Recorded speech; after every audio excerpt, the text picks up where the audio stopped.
அன்புக்குரியவர்களே, ஆண்டவர் இயேசுவின் இனிய திருப்பெயரில் உங்களை அன்போடு வாழ்த்துகின்றேன். இந்த ஜெபமாலை மாதத்தில் ஜெபமாலை புனிதர்கள் என்னும் தொடரில் ஒவ்வொரு நாளும் ஒரு புனிதரை பற்றிய செய்தியை உங்களோடு பகிர்ந்து கொள்வதில் நான் மகிழ்ச்சி அடைகின்றேன். இன்று புனித ஜான் மரிய வியானி குரேதாஸ் என்று அழைக்கப்பட்ட பிரான்ஸ் நாட்டு குருவானவர்களின் பங்கு குருக்களின் பாதுகாவலர் புனித ஜான் மரிய வியானி அனைவருக்கும் அறிமுகமான ஒரு புனிதர். அவரை பற்றி நாம் என்ன அறிகிறோம்? மணிக்கணக்காக அவர் ஒப்புரவருட்சாதனம் வழங்கினார். அவரிடம் பாவங்களை அறிக்கையிடுவதற்காக மக்கள் வரிசையிலே காத்திருந்தார்கள் என்றெல்லாம் நாம் அறிவோம். புனித ஜான் மரிய வியானி ஒரு மரியன்னையின் அன்பு மகன், ஜபமாலை ஜபித்தவர் என்பதும் அவருடைய வாழ்விலிருந்து நாம் கற்றுக்கொள்கிற ஒன்று. புனித ஜான் மரிய வியானியின் வெற்றியின் ரகசியம் அன்னை மரியா தான். அவருடைய குழந்தை பருவத்திலிருந்தே அவர் அன்னை மரியா மீது மிகுந்த பாசம் வைத்திருந்தார். ஜபமாலை பற்று கொண்டிருந்தார். குழந்தை பருவத்திலிருந்தே அவர்கள் குடும்பத்தில் ஜபமாலை ஜபிக்கின்ற பழக்கம் இருந்தது. அவருடைய வாழ்விலே ஒரு நிகழ்ச்சி சொல்லப்பட்டுகிறது.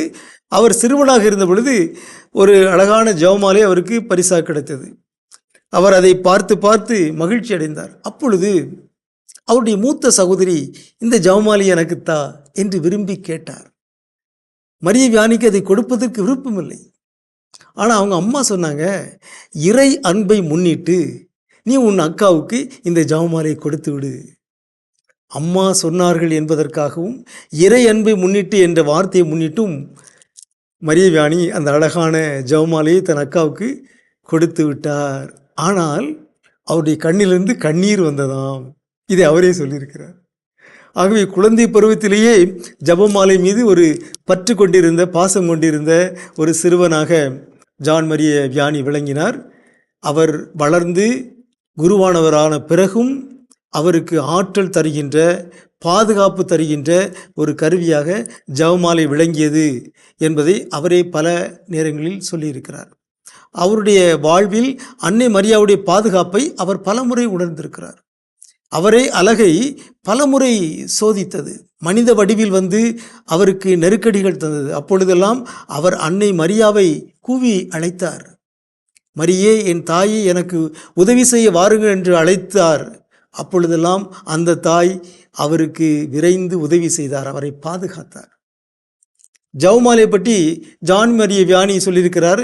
ஜபமாலை என்பது என்ன ஒரு அழகிய ஜபம், அழகிய மன்றாட்டு. அதை நாம் எப்பொழுதும் ஜெபித்து கொண்டே இருக்கலாம் என்று அவர் சொல்லியிருக்கிறார். அன்னை மரியாவை பற்றி பேசுகின்ற பொழுது நாம் மகிழ்ச்சி அடைகிறோம். இந்த உலக நிகழ்வுகளை பற்றி, அரசியல் பற்றி, விளையாட்டு பற்றி நாம் பேசினால் சோர்வடைந்து விடுகிறோம். ஆனால் அன்னை மரியாவை பற்றி பேசினால் அது சலிப்பு தட்டுவதே இல்லை, அலுப்பு தட்டுவதே இல்லை என்றெல்லாம் ஜான் மரிய வியானி சொல்லியிருக்கிறார். ஜபமாலை நமக்கு சலிப்பு தராத ஒரு மன்றாட்டு, ஒரு இறைவேண்டல் என்று ஜான் மரிய வியானி சொல்லியிருக்கிறார். ஜபமாலை ஜெயிப்பதற்கு ஆர்வமுள்ள பலருக்கும் அதிலே பல தடைகள் வருகின்றன.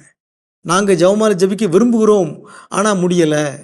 ஜபமாலை செய்வதற்கு ஆர்வம் இல்லை, சோர்வு வந்து விடுகிறது, தூக்கம் வந்து விடுகிறது, கொட்டாவி வந்து விடுகிறது என்றெல்லாம் சொல்கிற நல்ல கத்தோலிக்கர்களை நாம் பார்க்கிறோம். நல்ல கத்தோலிக்கர்கள் அவர் ஜபிக்க விரும்புகிறார்கள், ஆனால் ஜபமாலை எடுத்தாலே அவர்களுக்கு சோர்வு வந்துவிடுது. இதுவும் அலகையின் ஒரு ஆயுதம்தான், அலகையின் ஒரு தடைதான். காரணம், ஜபமாலை என்பது வலிமையான ஒரு ஆயுதம்.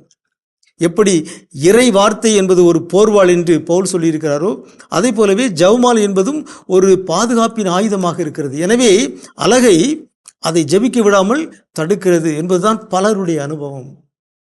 காரணம், ஜபமாலை ஜபிக்கின்ற பொழுது நாம் அன்னை மரியாவிடம் மட்டும் நெருங்குவதில்லை, ஆண்டவர் இயேசுடைய வாழ்வின் மறை உண்மைகளை தியானிக்கின்றோம்.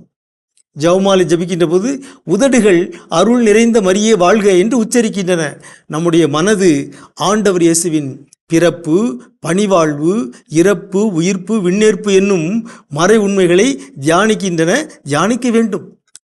அவ்வாறு தியானிக்க இயலாவிட்டாலும் நாம் நம்முடைய மன வலிமையை பயன்படுத்தி நாம் ஜபிக்க வேண்டும். மீண்டும் நம்முடைய ஆர்வத்தை, நம்முடைய அர்ப்பணத்தை ஜபமாலைக்குள் கொண்டு வர வேண்டும். அவ்வாறு செய்வதற்கு அலகை பல தடைகளை தருகின்றான். அதை மீறி ஜபிக்கின்றவர்கள் பேறு பெற்றவர்கள். எல்லா புனிதர்களுமே தங்களுடைய ஜெப வாழ்வில் பல தடைகளை சந்தித்திருக்கிறார்கள். ஆனால் அன்னை மரியா அவர்களோடு இருந்திருக்கிறார். திரு அவை வரலாற்றில் நாம் பார்க்கின்றோம், அன்னை மரியா உடனிருந்து ஜெபிக்கின்ற தாயாக இருக்கின்றார்கள். திருத்துதர் பணிகள் நூலில் நாம் பார்க்கிறோம், திருத்துதர்களோடு அன்னை மரியா இணைந்து மன்றாடினார். அதை போலவே ஜெபமாலை ஜெபிக்கின்ற பொழுதெல்லாம் நம் அன்னை நம்மோடு சேர்ந்து ஜெபிக்கின்றார்கள், நம்மை இயேசுவின் அருகில் அழைத்து செல்கின்றார்கள்.